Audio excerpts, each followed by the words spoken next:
کہ ہمارے جامعۃ الرشید میں ہمارے استاذ کے پاس ایک بڑا کروڑپتی آدمی آیا, مالدار آدمی, ٹھیک ٹھاک مالدار. مالداروں کے بڑے مسائل ہو گئے ہیں آج کل, پتہ ہے آپ کو؟ مالداروں کے گھروں میں ایسے ایسے مسائل چل رہے ہیں کہ آپ کی سوچ. کیوں؟ ساری زندگی دولت کے پیچھے بھاگ بھاگ کے نا, جیب میں بھی دولت ہے, دل میں بھی دولت ہے. اتنا دولت, یہ جو بھاولپور کا واقعہ ہوا, لڑکیوں نے اپنی عزت کے جنازے نکالے یہ نمبروں کے چکر میں. کیوں بھائی؟ نمبر میں ایسی کیا بات ہے کہ آپ اپنی عزت بیچ دو پروفیسر کے سامنے؟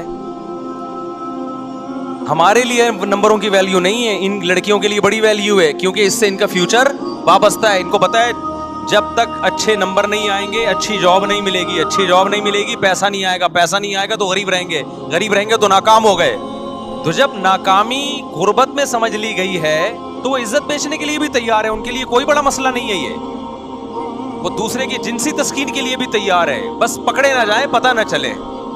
چھپ کے سب کچھ ہو سکتا ہے. یہ ہماری یونیورسٹیوں نے ذہن بنایا ہے لوگوں کا کہ پیسہ ہی سب کچھ ہے. خدا کا خوف, اللہ, آخرت, یہ یونیورسٹیوں کے ٹاپک ہی نہیں ہے. نہیں, یہی بات میرا خیال ہے. مجھے بہت لوگوں نے کہا بھاولپور یونیورسٹی میں ایسا ہوا, بیان دیں. میں نے کہا کیا بیان دیں؟ ایک یونیورسٹی میں ہو رہا ہو تو ہم بیان دیں نا. تو پتہ نہیں کہاں کیا کیا ہو رہا ہے یونیورسٹیوں میں, تو بہت کچھ ہو رہا ہے. جب آپ نے دماغ یہ بنا دیا لڑکیوں کا کمپٹیشن, نمبر, ترقی ترقی ترقی ترقی, بس, تو اس کا رزلٹ تو یہی نکلے گا. یورپ میں تو اس سے بھی آگے ہوتا ہے, آپ کیا سمجھ رہے ہو؟ ان کے لیے تو یہ چھوٹے چھوٹے مسائل ہیں, ان کے لیے تو یہ مسئلہ ہی نہیں ہے نا. اگر ان کو اس پہ, وہ تو کہتے ہیں تو ہے, یہ تو پتہ نہیں چھوٹی باتیں, یہ پاکستانی لوگ اس طرح کی باتیں کر کے ڈپریشن میں جاتے ہیں. ان کے لیے تو یہ بہت چھوٹے مسائل ہیں. تو وہ تو اگر مرضی سے ہو رہا ہے وہ تو پھر سب کچھ جائز ہے ان کے یہاں. تو جب آپ نے ہر چیز, دولت کو, پیسے کو, عزت کو, شہرت کو, اور وہ نمبروں سے ہی ہو رہی ہے. ایک یونیورسٹی کے طالب علم یا طالبہ کے لیے سب سے زیادہ ویلیو کس کی ہے؟ نمبروں کی ہے. تو نمبر اس کو مل رہے ہیں تو آخرت کا کہاں سے خوف ہوگا اس کے دل میں؟ وہ تو کہیں گے ہم ناکام ہیں اگر ہمیں نمبر نہیں ملے. تو میں بتا رہا تھا, وہ کروڑپتی تاجر آئے ہمارے یہاں, استاد سے ملے, انہوں نے بتایا کہ میں اس قدر ڈپریشن میں ہوں کہ بتا نہیں سکتا. انہوں نے کہا میں نے ساری زندگی بیوی کو اچھا کھلایا, اولاد کو اچھا کھلایا, اب تنہائی میں سسکیاں لے رہا ہوں, کھانستا ہوں تو کوئی پانی کا پوچھنے والا نہیں ہے. سمجھ میں آ رہی ہے بات کہ نہیں آ رہی ہے؟ کھانستا ہوں نا, کوئی بیٹے کو یہ توفیق نہیں ملتی کہ پوچھ لے ابا پانی تو نہیں چاہیے. حالانکہ اس کے احسانات اپنی بیوی بچوں پہ ایک غریب آدمی سے کئی گنا زیادہ ہے. لیکن بیوی کو پیسہ کھلا کھلا کے پیسے کا ہوس دل میں ڈال دی. اتنا پیسہ ملا بیوی کو کہ وہ سمجھنے لگی کہ دنیا میں سب کچھ کیا ہوتا ہے؟ پیسہ. خواہشات پوری ہو رہی ہیں نا. بچے بھی ایک آدھ بچے زیادہ پیدا نہیں کیے تاکہ ان کو زیادہ پیسہ کھلاؤں میں, تو بچے بھی ایک آدھ ہیں. وہ ایک ہی, جب وہ بھی پیسے کا مریض ہے, اس کو پتا ہے میرے باپ نے نسل کیوں روکی ہے؟ پیسہ بچانے کے لیے. تو پیسہ بچانا اصل مقصد کائنات ہے, لہذا ہم بھی کیا کریں گے؟ پیسہ بچائیں گے. تو پیسہ تو بھائی اولاد پہ خرچ کرو تو بھی کم ہوتا ہے, باپ پہ خرچ کرو تو بھی کم ہوتا ہے. نہیں آئی کھوپڑی شریف میں بات؟ بھائی جب بچے روکے جائیں گے اس لیے کہ اولاد زیادہ ہوگی تو ان پہ خرچ ہوگا, جب خرچ ہوگا تو پیسے کم ہو جائیں گے. تو وہی فلسفہ تو ابا پہ بھی آتا ہے نا صادق. تو پھر ابا پہ بھی خرچ کرنے سے کم ہوتے ہیں تو بیٹے پہ خرچ کرنے سے بھی کم ہوتے ہیں, تو نسل روکو. تو جب یہ دماغ شریف میں بیٹھ گیا کہ پیسہ جتنا روکا جائے گا بڑھے گا, تو بھائی پھر تو غریب پہ خرچ کرو یا ابا پہ خرچ کرو, کم تو دونوں صورتوں میں ہو رہا ہے. کیوں نہیں سمجھ میں آ رہی؟ کاش میں کسی طرح نہ اپنی باتیں کھوپڑیوں میں ڈال دوں, مجھے سمجھ میں نہیں آتا میں سمجھاؤں کیسے. ایک ہی ٹاپک کو میں 20 سال سے چیخ رہا ہوں لیکن لوگ سمجھ نہیں پا رہے, یا میرے اندر طاقت نہیں ہے سمجھانے کی. خدا کی قسم مذہب کو فالو نہیں کیا نا, جو اسلام کہہ رہے ہیں نا آنکھ بند کر کے مانتے چلے جاؤ, اس سے تمہاری دنیا جنت بن جائے گی, آخرت تو بعد میں. ہم نے تو علماء کو دیکھا ہے, خدا کی قسم جیب میں تھیلا نہیں ہے, ایسے خوش ہیں اتنے. ہم پیغمبر سے بڑھ کر کون ہوگا؟ ہمارے نبی کے گھر میں 40 دن کھانے کو روٹی نہیں, چولہا نہیں جلتا, 9 بیویاں, بیوہ سے شادی, اور اس کے یتیم بچے لے کے پال رہے ہیں. ایسا نبی نسل روکنے کا حکم دے گا تمہیں؟ ابے کیا ہو گیا؟ دیکھو ایک نبی ہے جو غربت کی انتہا کو پہنچا ہوا ہے, وہ شادی بھی کتنی کر رہا ہے؟ 9 بیویاں ایٹ اے ٹائم. ان کے خرچے 9 گنا بڑھ گئے نا ہم لوگوں سے. اور اپنی نسل بھی نہیں روک رہے. وہ تو اللہ نے آپ کو اولاد نہیں دی, اس میں بڑی حکمتیں تھیں, تاکہ نبی کی اولاد میں بیٹا نہیں اللہ نے دیا نا, بیٹے ہوئے تو کیونکہ آپ آخری نبی ہیں.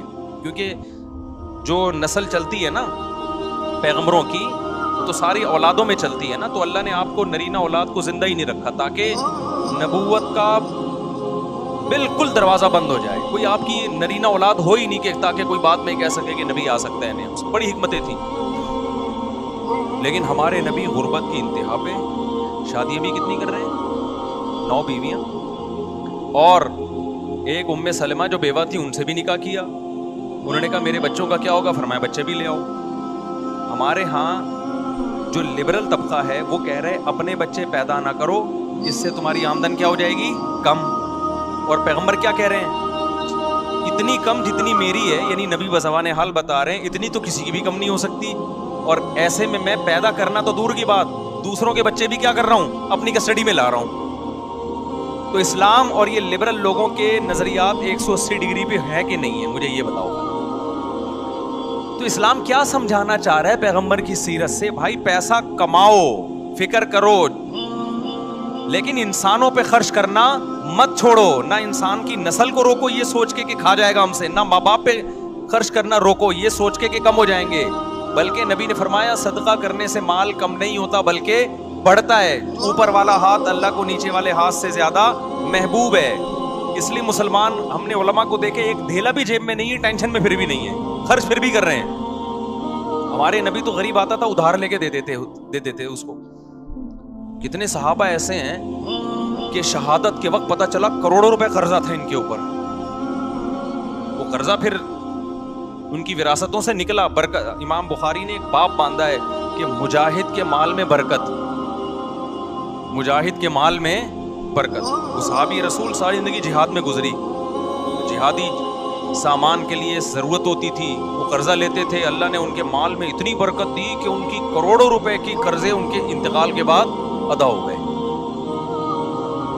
تو خرچ کرنا سیکھو میرے بھائی, خرچ کرنا سیکھو. تمہارا جب تم خرچ کرو گے نا اپنے بچوں پہ, اولاد زیادہ ہوگی, بیوی پہ بھی بچوں پہ بھی, ان کو بھی خرچ کرنا سکھاؤ. ان کو بولا بیٹا پیسہ ویسا کچھ نہیں ہوتا, پیسہ جمع کرنے کی چیز نہیں ہے, پیسہ کیا کرنا ہے, خرچ کرنا سکھاؤ. جب تک آپ کے پاس 2 ہاتھ اور 2 پاؤں سلامت ہیں سورس آف انکم ہے آپ کے پاس. اب سورس آف انکم, رزق کے جو دروازے ہیں نا وہ ہمیں نہیں پتا ہوتا کس کے لیے کہاں سے کھلے ہیں. آپ جتنی بھی محنت کرو رزق کے دروازے کس کے ہاتھ میں ہیں. اگر محنت پہ ملتا تو مزدوروں کو زیادہ ملتا, اور جو گھروں میں پڑے رہتے ہیں ان کو کم ملتا. ہم تو دیکھ رہے ہیں کسی کے لیے رزق چھپڑ پھاڑ کے آ رہا ہے, وہ محنت بھی نہیں کرتا, اور کوئی سارا دن پلاننگ کرتا رہتا ہے پھر بھی وہیں بیٹھا رہتا ہے. تو آپ اللہ کی بات کیوں نہیں مان لیتے بھائی؟ جتنا ہے ہم نے کیا کرنا ہے, اللہ کے لیے خرچ کرنا ہے. تو اللہ کی بات مان لو اور اللہ پہ کیا کرو, توکل. پھر اگر غربت بھی آئے گی تو آپ کہو گے مجھے کس نے غریب رکھا ہوا ہے, اللہ نے, تو میں اس تقدیر پہ راضی, کیونکہ میں دنیا کو مسافر خانہ سمجھتا ہوں. لیکن ہوتا یہ ہے کہ جب آپ خرچ کرنا شروع کرتے ہو تو اللہ غریب رکھتا نہیں ہے, دیتا رہتا ہے. میں تو ایک مثال دے رہا ہوں کہ بالفرض غریب ہی ہو جاؤ گے نا, نہیں آئے گا نا, تو کس کے لیے کر رہے ہو بھائی؟ وَلِلَّهِ خَزَائِنُ السَّمَاوَاتِ وَالْأَرْضِ, جس کے لیے آسمان اور زمین کے خزانے ہیں, وہ پھر بھی تمہیں غریب رکھ رہا ہے جبکہ وہ دے سکتا ہے. اس کا مطلب وہ تمہیں آزمانا چاہتا ہے, اسی میں تمہاری خیر ہے. کوئی بات نہیں یار. دیکھو ایک غریب بچہ ہو, اس کا باپ بڑا کروڑ پتی ہو, تو بچہ غریب ہونے کے بعد بھی ٹینشن نہیں لیتا, کہہ رہا میرا باپ کے بعد بہت پیسہ ہے, مجھے ضائع نہیں ہونے دے گا. اب اگر میرا باپ مجھے پیسے نہیں دے رہا, اس میں میری اصلاح ہے. بچے بعض دفعہ پتا ہوتا ہے ابا کو میں اس کو پیسے دوں گا, چھٹے لگانا نہ شروع کر دے, کہیں گٹکا نہ کھانا شروع کر دے, تو ٹینشن نہیں لیتا. کہتے بھائی میرے پاس وسائل بھی ہیں, ذرائع بھی ہیں, میری جیب میں نہیں, ابا کے اکاؤنٹ میں ہے. تو ابا کو پتا ہے کیا میرے اوپر گزر رہی ہے, تو کوئی ٹریننگ کرنا چاہ رہے ہوں گے ابا, میری تربیت دینا چاہ رہے ہوں. تو جس کو اللہ پہ توکل ہوتا ہے تو اللہ اسے جس حال میں رکھتا ہے وہ اس حال میں کیا رہتا ہے, خوش رہتا ہے, انجوائے کرتا ہے لائف کو.